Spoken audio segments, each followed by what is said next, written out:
Remember, a Hallmark card when you care enough to send the very best.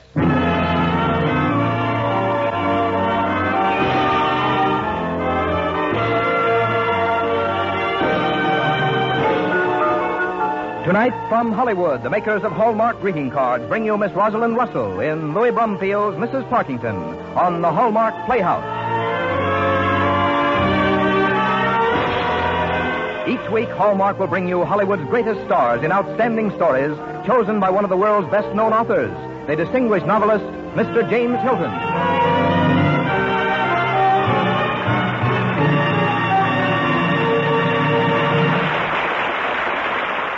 Good evening, ladies and gentlemen. This is James Hilton. Tonight on our Hallmark Playhouse, we are delighted to present a dramatization of a well-known story by one of America's best and most popular writers, Louis Brumfield. Mr. Brumfield, who won the Pulitzer Prize for one of his novels, is many things besides a writer. He's widely traveled. I remember I first met him at a party in London. And he's also a farmer whose land in Ohio has become famous not only because of the books he has written about it, but because of the excellence of its methods and produce. A good writer and a good farmer. Quite a combination, that. The story of Mr. Brumfield that we have chosen for tonight is Mrs. Parkinton, and we're especially privileged to have starring in it one of Hollywood's most famous actresses, Rosalind Russell. But before we raise the curtain, here is Frank Goss, who has a brief message from Hallmark. For a Christmas greeting your friends will long remember, make your selections now from the complete Hallmark collection on display at the Friendly Store where you buy Hallmark cards. Whatever your taste, whatever your budget, you'll take special pride in sending Hallmark cards. And on the back of every one is the identifying Hallmark that says you cared enough to send the very best.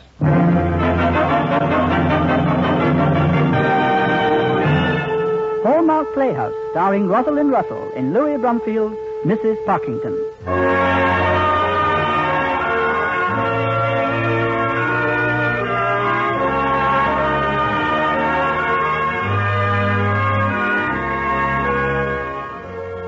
No matter how many years your face records, the past, where you are always young, is only a memory away. Leaping Rock, Nevada, is 67 years back into time for me. But I have only to close my eyes to be that age again, to live those hours over. I have only to close my eyes to see my mother shutting the kitchen door and leaning wearily against it. I have only to close my eyes to see Major Parkinton, our star boarder from New York, coming in the kitchen door. He had on a silk shirt and a purple cravat and a checkered waistcoat and a diamond pin and a diamond ring and a gold watch and chain. He'd sit there straddling a chair while we cooked dinner. I tell you, you'll love New York, Susie. It's color, noise, excitement, adventure. It's the Arabian Nights, it's poetry, it's music, it's Delmonico's. It's dancing, it's laughter, it's enchantment. The city for the young, Susie. A challenging, fabulous city that belongs to anyone who can conquer it.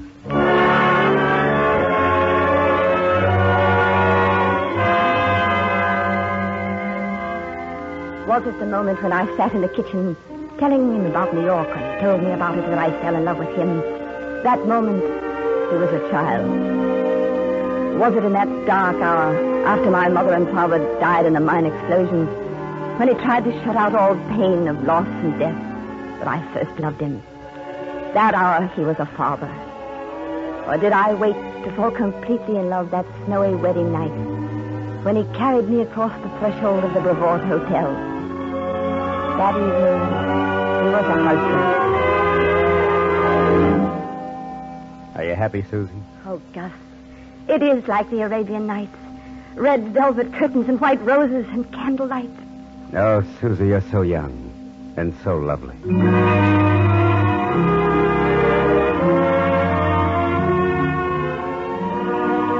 I wake to a memory of music and soft falling snow. Across the room, I saw my husband eyeing me over a coffee cup. Get up and have some breakfast, sleepyhead. I certainly will. How did that breakfast get in here without waking me up? Came by magic. I waved my hand. There it was. Oh, I'm so hungry. Here, have some coffee. I sent a note to a friend of mine asking you to come and take you on a shopping expedition today. Her? Uh-huh. Aspasia Conti. She's a French woman who knows more about everything than any woman has a right to know about anything. She'll help you in a lot of ways. Help me? Susie, darling, I'm a very rich man, but while money can buy a lot, it can't buy everything. New York is a tough place. We'll have to fight for what we want.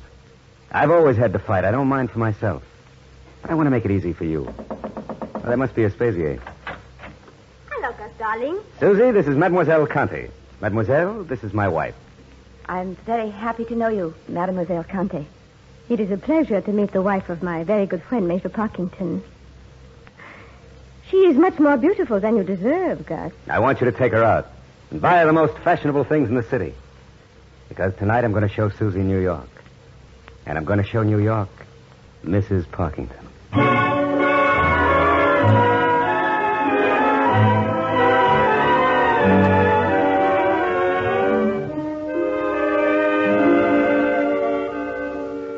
And it was all he said it would be. Music and laughter, poetry and waltzing. Winter melted into spring, and my life was at its springtime, too. And when I learned that I was going to have a child, it seemed to me I had reached the fullest happiness that can come to any woman. I began to wish then that we could leave the hotel and find a small cottage somewhere outside the city. I told Gus. And that afternoon he drove Aspasia and me down to 34th Street.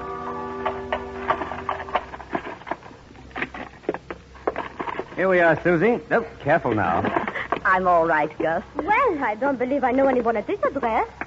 What is it? A hotel? How does it strike you as a cottage? A cottage? It strikes me as being just about what would strike you as being a cottage. I'm not so sure about Susie. I bought this today as a surprise for you, Susie.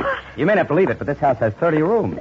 30 rooms for 2 people? Well, don't forget there's going to be 3 of us pretty soon. Well, even so, we don't need 10 rooms apiece. Here, look at this door. Solid mahogany. Merciful heavens, what a hall! I've never seen such chandeliers. Oh, Gus, the gas bills are going to be ferocious. See that staircase? Marble, every inch of it. You like it, Susie? Like it? Oh, Gus, it's a palace. I knew you'd love it. Come on, let me show you the rest of it. Here's the ballroom. Oh, what a room for a party! And I'm giving a party in 3 weeks. I'm going to have the cream of New York society. Well, it's time we launched ourselves. We've got the house, we've got the money. Aspasia, you can help me with the guest list. And Susie, you'll stand right there by that window in a white satin gown. There'll be flowers everywhere and music playing and the best people in New York bowing before you.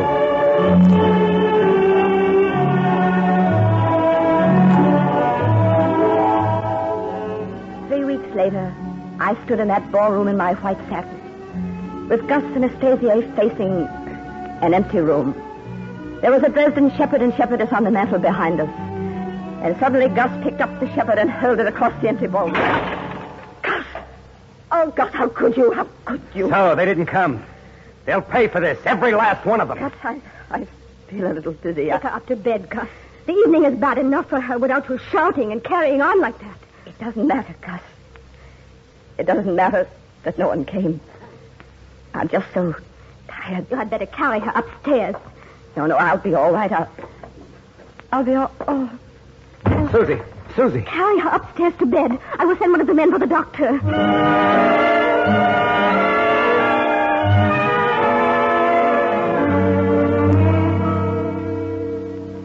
Gus. I'm here, darling. I'm so tired, Gus. I know. Why don't you go outdoors and walk? I'm all right. The doctor said... I'll pay them back. If it takes every cent I've got. If it hadn't been for those snobs, I might have had a son today. And you wouldn't be lying there with all that pain behind you and nothing to show for it. Gus, the doctor said it was because I fell. It would probably have happened regardless of the party. Dirty, rotten snobs. Susie, I swear to you, I'll pay every one of them back.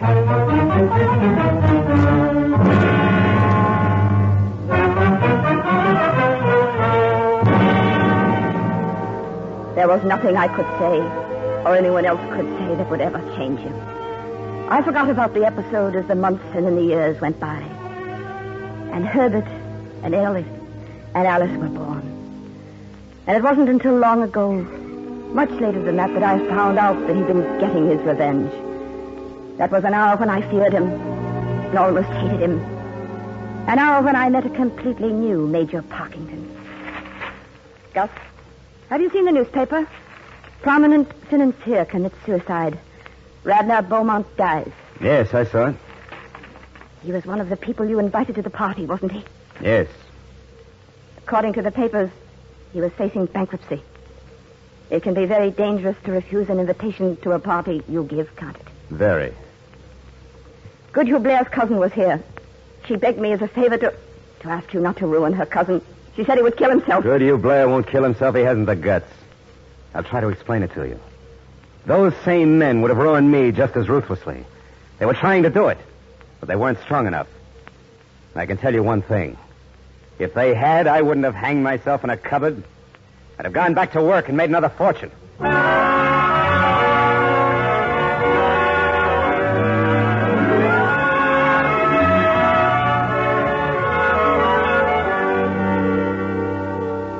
He was an ambitious man.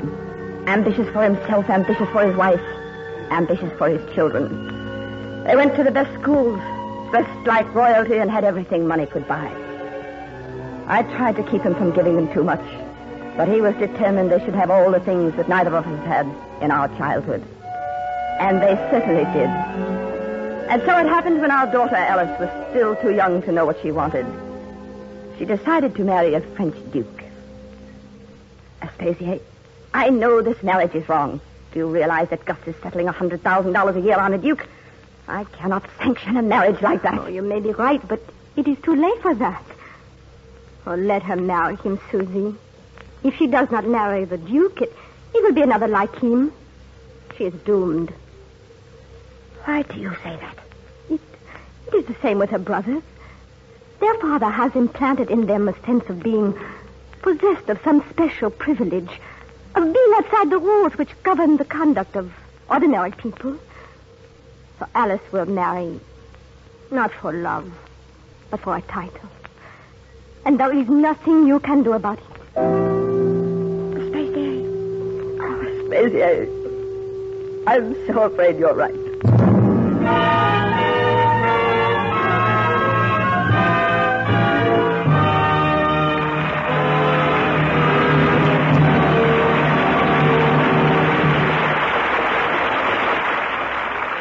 Would you like to send a personally imprinted Christmas card this Christmas? So unusual, your friends will show it to all who visit them during the holiday season? Then see the new Hallmark creations at the friendly store where you buy Hallmark cards. There are 5 distinctive types of Hallmark cards for imprinting with your name, each designed as only Hallmark craftsmen can design them. There are Hallmark cards with beautiful designs and silken tapestries, richly engraved formal cards, and cards that speak a men's language, with sporting scenes by Edwin McGargy, Lynn Bogue Hunt, LaSalle Ripley. There's the Hallmark Blue Book with sophisticated designs and surprise features. And there's the Hallmark Gallery Artist Series. Open the Hallmark album at any page, and what a treasure lies before you. Quaint winter scenes by Grandma Moses, delightful Christmas scenes by Norman Rockwell. Here, too, you'll find Salvador Dali, Marcel Vertez, Cézanne, Renoir, Gauguin, Monet, Van Gogh. Yes, more than 50 foremost artists contribute their genius to the Hallmark Gallery Artist Collection. Personal Christmas cards on which you will be proud to have your name imprinted. Remember, these are Hallmark cards.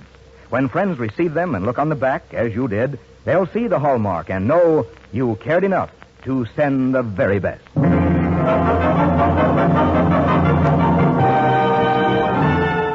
And now we continue with part 2 of Louis Brumfield's Mrs. Parkinton, starring Rosalind Russell.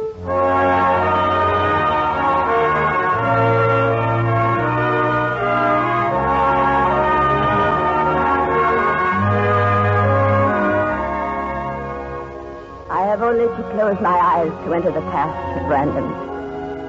3 years after Alice's marriage was a summer I shall always look back on as the most terrible summer of my life. My son Herbert was killed in June in an automobile accident, leaving a widow and 2 small children. And in August came a letter from Alice saying her marriage was unbearable and impossible, that she wanted a divorce. Aspasia and I left for Paris immediately. And when we arrived there, we learned that the Duke was contesting the divorce. This was obviously a move to extract blackmail money. So I decided to match the Duke at his own game. I hired detectives, got a complete file on the Duke's past and present activities, and then arranged a meeting. He was as charming as ever. Mrs. Parkinton, you're lovelier than even my memories of you. Thank you, Jacques. You needn't be flattering. This is hardly a friendly meeting. I understand that you have treated Alice abominably, and that you have absented yourself from home for weeks at a time. It is all quite true. But from the beginning, it was complete misery to live with her.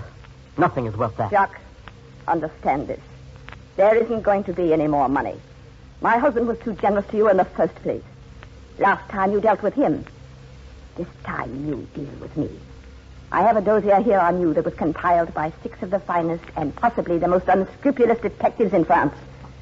It is in complete order, ready to be released to the newspapers. You're very good at your game, Mrs. Parkinton. For instance, do you know a Madame Lazare? It would be most foolish to say no. An expose of that little episode in your life would drag in the names of other important people. You need not continue. I'm forced to say that your investigators are remarkably good. My lawyer and yours will get together. I will not contest the divorce. Susie!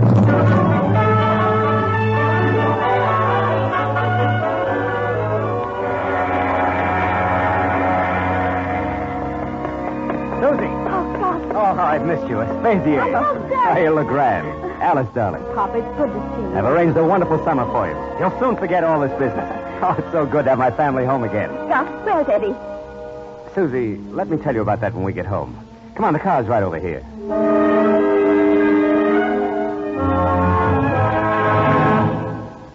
Eddie, dead. My son dead. Don't, darling. There's nothing that can be done now. But to kill himself, why? Why? We don't know that he killed himself. It happened in Denver. The gun may have been discharged accidentally. Gus, I have to get out of this house. Susie. I have to go for a while. I can't bear this house. I can't bear to look at it, to be shut up in it. If I stay here, I'll die too. Susie. I hate this house. I tell you, I hate this house. I hate the money. We're choking, smothering, strangling in money. Can't you see that? If it hadn't been for the money, Herbert wouldn't have had money to buy a car. Alice wouldn't have married that fortune hunter. Eddie wouldn't have had everything and been tired of it before he was 25. I hate the money, and I hate this house. I wanted you and my children to have everything. I wanted to found a dynasty. Well, you founded your dynasty. I hope you're proud of it.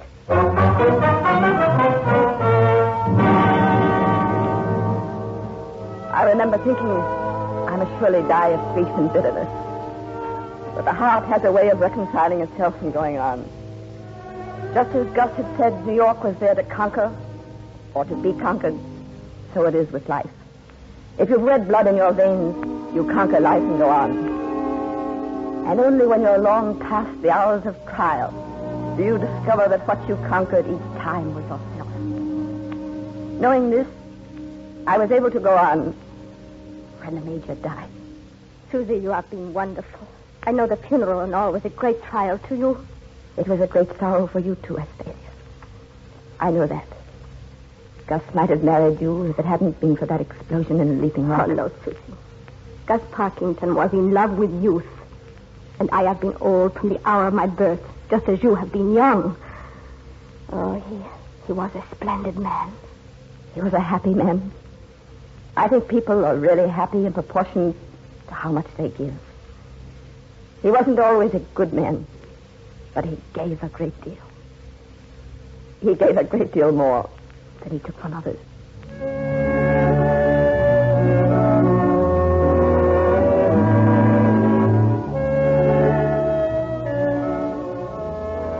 Yes, Leaping Rock is 67 years back into time.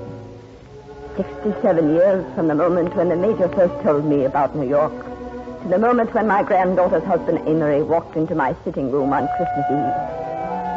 The whole family was gathered downstairs for a Christmas dinner, and I was just about to go down when he came in.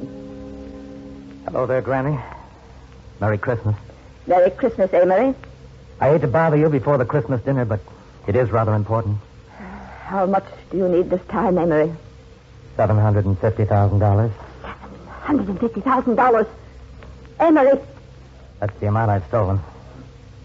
Stolen? I took funds I had access to that weren't mine to invest. I thought I had a sure thing and that I could put the money back. Why, Amory? Why, Amory? You had plenty of money. You knew there was more, much more in the background. You only had to wait until I died. I wanted to make more money. I wanted to be successful. If I give you this money, will that stop the whole thing? I hope so. It's just a matter of putting it back now. And if I don't give it to you? I shall have to stand trial. Cook says dinner's ready, Mrs. Parkinton. She's getting cross about it. Come, Amory, let's go down. I'll think this over and let you know my decision before you leave tonight.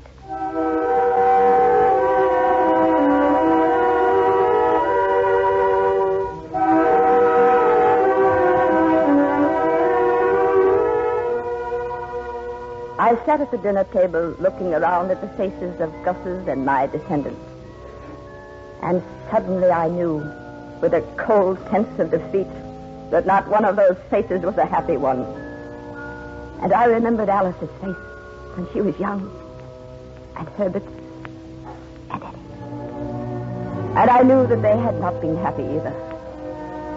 But Gus and I had been happy, and suddenly realizing that, I knew what I had to do. I think Grandmother's been looking wonderful, hasn't she? Quiet, everybody. Quiet, please. Grandmother has the floor.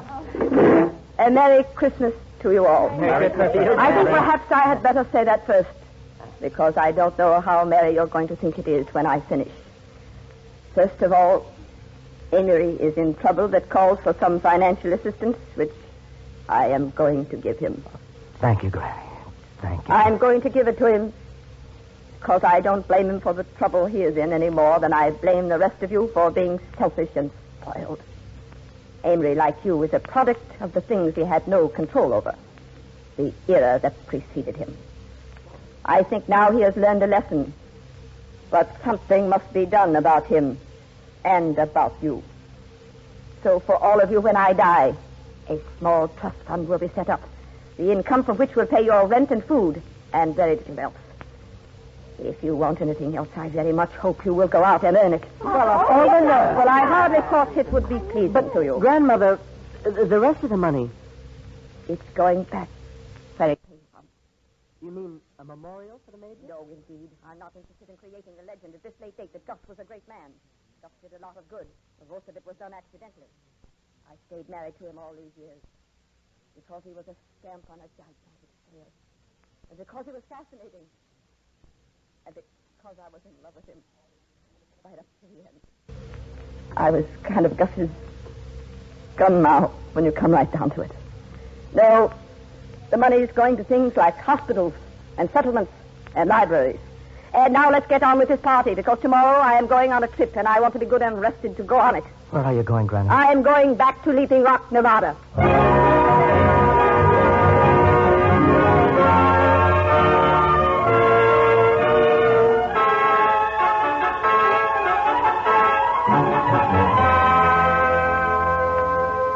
And so I went back to finish the days in the land where I had begun them. And now I was content with the hot, sleepy slowness of the days. For I knew what lay beyond the mountains. What New York and most of the rest of the world was like. And I knew that here was what all the rest of the world was seeking. Simplicity and a sense of freedom and well-being and happiness of spirit. It had been there all the time, but it had taken me 67 years to find my way back to it.